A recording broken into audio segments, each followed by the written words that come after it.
जिल्लो पंचायत वेंचणुकेत फाटल्या वेळा परस भाजपाक उण्यो सुवाती मेळ्ळ्यो तरी मतांची टक्केवारी 39.93% वयल्यान 40.96% जाली।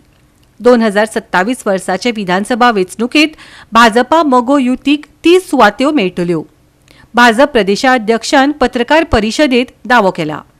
मनोहर भाई पर्रीकर हांणी जो केल्लो तो अटल सेतू आनी त्याच बरोबर दक्षिण भागात मोले हांगा एक आशिल्लें तें स्कूल आनी अशा वेळाचेर नवीन एक सरकारा कडेन आमी मागणी केल्ली आसा की नवीन जो ग्राउंड आसा त्या ग्राउंडाकी तांचे अटल बिहारी वाजपेयींचें अशें नांव दिवचें, भारतरत्न अटलजींचें, जेणे करून येणाऱ्या पिढीक सुद्दां तांचो इतिहास, तांची गौरव गाथा आनी तांचे कश्ट, मेहनत, त्याग हे सगळे चिरंतन याद उरचे।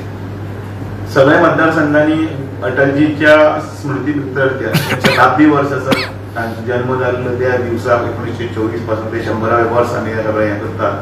त्या 100व्या वर्साच्या निमतान सगळ्या मतदारसंघांनी बुद्धिजीवी आसतले किंवा सगळ्या स्तराचेर अटलजीचे स्मृती संमेलन जातली आणि त्या संमेलना भितर सगळीकडे म्हणजे 3 विषय आसतले। एक विषय म्हणजे वेगवेगळे 3 विशयांचेर मार्गदर्शन करपाक वक्ते सगळीकडे वतले। ताचे फाटलो हेतू कितें की येणाऱ्या पिढीक हें सगळें कळपाक जाय। जांकां आपल्या देशाचो, जांकां आपल्या राष्ट्रपुरुशांचो इतिहास खबर ना अशी जी पिढी जर आसा तांकां ह्या पिढीक अवगत करप, तांकां हें सगळें तांचे नेतृत्व गुण तांचे बरें आसा ते सगळ्यांक सांगपाचो ताचो व्हडलो हेतू आसा। तुमचे मंत्री, तुमचे आमदार तिथे असताना सुद्धा त्या जागा तुम्ही हारणार आणि याचा परिणाम पुढच्या विधानसभा निवडणुकीत काय होऊ शकतो का? विचार अजिबात नाहीये, कारण लोकांचा कल कुठे आहे हा लोकांचा कल त्यांनी दाखवलेला आहे। गेल्या इलेक्शनला कोविड असताना सुद्धा त्या टाइमला आमचे मुख्यमंत्री डॉक्टर प्रमोद सावंतच्या नेतृत्वाखाली इलेक्शन झालं होतं। त्यावेळेला आपण जागा जिंकल्या होत्या, प्रतिकूल परिस्थिती सुद्धा असताना 39.93% आपल्याला वोटिंग आलं होतं भाजपाला। आणि आजच्या परिस्थितीतले आजचं जे इलेक्शन झालेलं आहे त्यामध्ये ऑलरेडी अप्रॉक्सिमेटली 40 नाही आलं, म्हणजे करेक्ट आहे 40.96 हे जो आकडा आहे, म्हणजे 41% पर्यंत आपलं वोटिंग आलं। म्हणजे आपलं वोटिंग टक्का कुठंच कमी झालेलं नाही, कळलं ना? त्याचा विधानसभा निवडणुकीत काय परिणाम होणार नाही अजिबात नाही। एक काय म्हणलं ज्यांना तुम्ही काँग्रेसीक टार्गेट करताले की ते जे इन्फ्रास्ट्रक्चरा गव्हर्नमेंट ते काँग्रेसीचे लिडर्सांचे नाव दवरता म्हणून, सो आज तुम्ही तेच करता कशें दिसता? त्यांची ती घराणीशाही फक्त इंदिरा गांधी, राजीव गांधी आणि परत जाले आणि तांकां फॅमिलीचो वरून तो महात्मा गांधी इतलीच पर्यंत तांच्यांनी नांवां दवरपाचेर तांच्यांनी पर्यंत केल्लें आसा। कारण त्यांनी पळयात गुगल जर लिस्ट मारल्यार खंय खंय वचून मार्ग पासून प्रत्येक कडेन एका स्टेटीन 10 तरी 20 तरी मार्ग त्या नांवाचेर तांचे आसताले।